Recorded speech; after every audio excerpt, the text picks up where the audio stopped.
Okay, For the Bush dropped today. It is the last short film I made with Mike Jones of Mike Jones Knife and Tool. He's a knife maker. He calls himself a habitual knife maker who lives up in British Columbia, and he no longer does timber framing for his old company he used to work for. He now has purchased a shipping container where he goes into every day and builds and makes all of his own knives. And he builds knives that are cooking knives, like chef knives and stuff, and paring knives, lots of different cooking knives. And then he also makes a bunch of hunting knives as well. The video that dropped today was called For the Bush, and it is because the tool that he makes is called the Bushfucker. Now, the Bushfucker is for if you want to go out into nature and you need to get through brush, you need to break up some mound of dirt or something like that, that there's something underneath of that you need to get to. Foreshadowing is what we call that. And then the guy in my next film, he ends up using it all the time, so you'll see it used a lot. I ended up filming this one. This is like one of the last ones we filmed, and we kind of threw it in there as like as a little extra thing. Like I said before, when I went up there, we had no idea that we were going to shoot 3 of them. We were going to try for 2, but we ended up being able to pull off 3, which was excellent. So this came out, and I went to my in-laws' house last night, and I ended up watching the Bow Hunter film there because they hadn't seen it, and also the first one, the 14-minute video. Watched that at their place on YouTube. I was watching that, and I'm like, wow, this doesn't look very good. And it wasn't because of the way I color graded it or anything like that, or even how I shot it or whatever. It was because TVs have different picture profiles and color profiles, and you can't really make sure that everyone's going to see your footage the way you intended. There is one way, however, that you can make sure that people can see your grade as close to what you originally intended it to as possible. And that is, as far as I can tell, because most people have an iPhone. Yes, I understand that, there are plenty of Android users out there for sure. There are a lot of them. However, most people you run into day-to-day basis have an iPhone. And what I decided to do was to put each one of these videos up on Instagram TV. It seemed like an idea at the time that was just like, oh, this will be good for, exposure, I guess. Get an Instagram TV channel up and moving and everything. That's great, right? But now that I watched the video last night on a 60-inch Sony TV, it was a nice TV, but it doesn't matter how nice it is if the settings are set for something wonky. It's not going to look the same at all.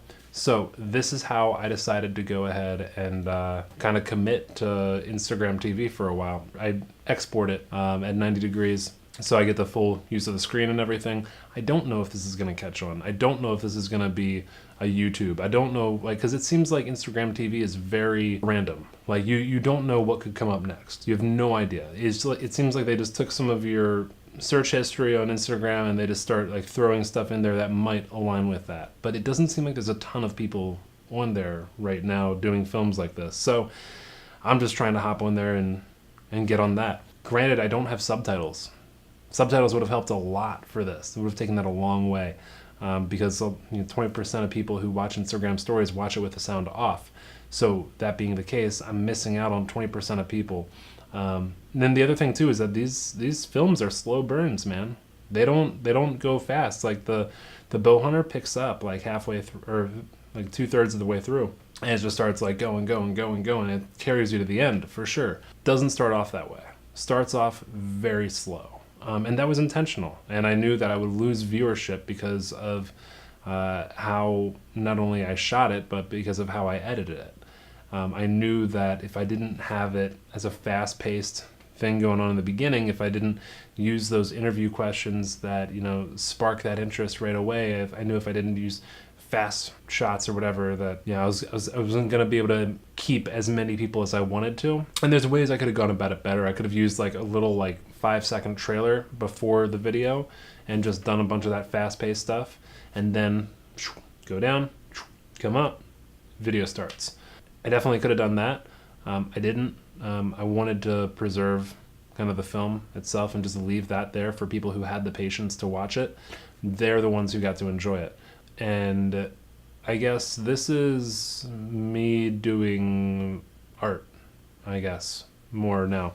And I realized yesterday that I've always kind of been a photographer that shoots video. And I don't know if that's a good thing. I don't know if that's a bad thing. Definitely more of a photographer that shoots film rather than a cinematographer. Maybe at some point I'll definitely continue to learn to be a better cinematographer forever and all that. And that's great. But it's good, I think, to really identify what you are in cinematography, what your past has brought to the table, to be able to understand, okay, well, what trajectory am I going on? And do I want to keep with this, or do I want to shift and go elsewhere? If I have a couple pieces of advice for somebody who wants to go out and make a short like this, it would be something to the effect of, you're not going to make any money, so do it for fun and know that up front. Now that you have that out of the way, go have fun. Just go find somebody on Instagram or YouTube or a podcast or wherever, and then do a little bit of research on them, and then see if there's a way that you can get up there to make a little short film about them. That's all I did for this. That was it. I heard about Mike on a podcast. That led me to another podcast, and then listened to a couple episodes, and then I ended up hearing Mike, and then I was like, wow, this guy's pretty interesting. I went up and I set up a time after I emailed him, and I said, hey man, I know this is weird, but how'd you feel about me coming up and shooting a little documentary on what you do and all? And he was down for it. It wasn't hard to make happen. There were questions when I got there, like, what are you doing here? Like, why are you doing this? Because everybody does stuff because money, right? But my goal isn't for money yet with this. I work as a grip, I work as a gaffer, I work as an AC. I don't really have to worry about making money with my camera because I have other ways that I make money. So that's not to sound like an arrogant thing, because I'm not living large by any stretch of the imagination. My point is that I'll work these other jobs to be able to do this little extra thing that is more of an investment, right? So what do I mean by that? Well, so I want to make films about people who are insanely intense outdoorsmen and bow hunters. That's really where I want to get to. I want to make films about outdoors bow hunting, but I don't want to film it about people who sit in a tree stand and that's its own thing, and that's fine and all. But I want to film people who go backpacking for days and days and days and days and days and days, and I want to follow them, and I want to be able to share that. That's what I want to be able to do. Now, I don't know if I'm going to be able to get to that point where I can do that, but there have been some just little cracks of doors barely opening up. But that only happened because I put the investment in to be able to do these outdoors videos. So Mike Jones, he's a knife maker, right? So that relates with the outdoors industry. So I can film that because I'm not ready to do that big bow hunter video that I want to do. I have that big idea that I want to do, but I still want to become a better cinematographer before I do that.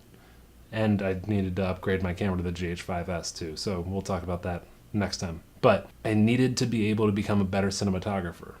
So I made 3 more short documentaries, and then after that I left Mike Jones's place and I went to this guy. His name's Sean Murray, and he lived nearby, and I went over there and I made I'm still working on editing the documentary with him.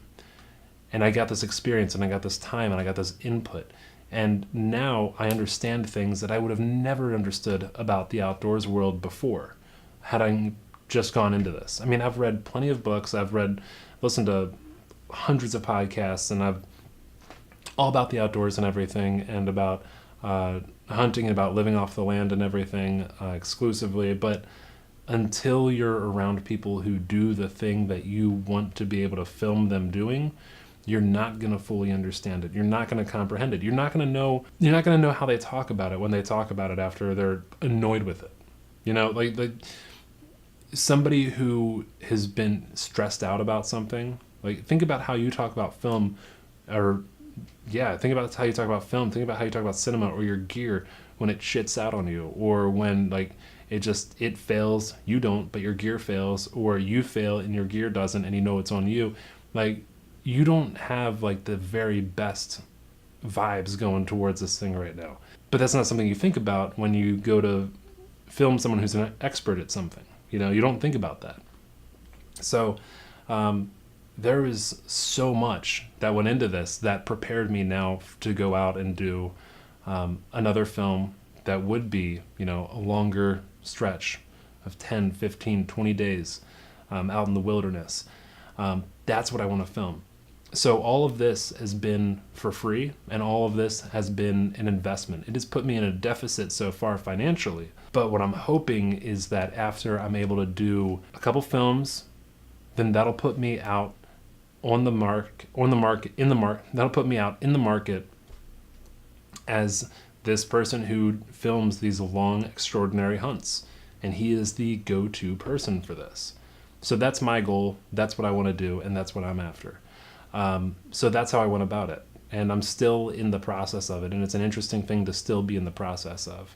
About the Bushfucker, the video that dropped today. I mean, I was pretty happy with it. It was not, I've heard a couple people say it was their favorite one. It was definitely not my favorite. Mike went into some different stories about people using his tools and everything, but I messed up big time when I didn't ask him enough questions about that tool specifically. You know, I asked a lot of like bigger, ambiguous questions and everything, which is a lot of fun, and it's really good to have that, to be able to go down that road and all.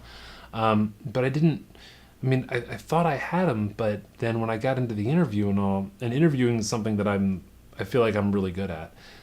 I get into the interview and I'm just like, I mean, I could ask how you make this, or how you decided to go about this, and that's great, you know. Why do you use this type of metal and everything? Okay, that's good. I have that. It's an environmental idea to be able to reuse old metal. That's great.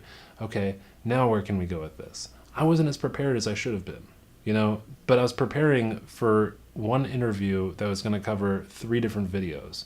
So there was a lot going on in there, and it's not an excuse, but it is a reason as to why that thing happened. So now I know, going back into making the next documentary, get a story coming out of here. Get the story. What is the entire story? Figure that out and follow that and stick to that. And I've known that all along, but you're a single operator, and you're running picture, and you're running audio, and you're producing everything, and you're pulling focus, and you're trying to make sure everything's good and continuity's not an issue and all. I mean, it's not the easiest thing to pull off in the world, but, you know, we do what we can. I think we just keep doing that until we're doing it really well, until what we can do, until doing what you can ends up being something really incredible. And I'm not even close to getting there yet, but I'm working on it. I'll get there soon. Thanks for watching, guys. If you want to watch any of the films, for the bow hunter, for the chef, or for the bush, you can click down below. There's a link to my website, filminguntilmorning.com, and there you can find all of my documentaries most recently done. Thanks for watching, guys. If you want to see more videos like this, where I'm yapping my trap in sort of a podcast type format, but I'm talking directly to camera, or if that creeps you out, then don't worry about this, but then go ahead and subscribe. Thanks a lot, guys. See ya.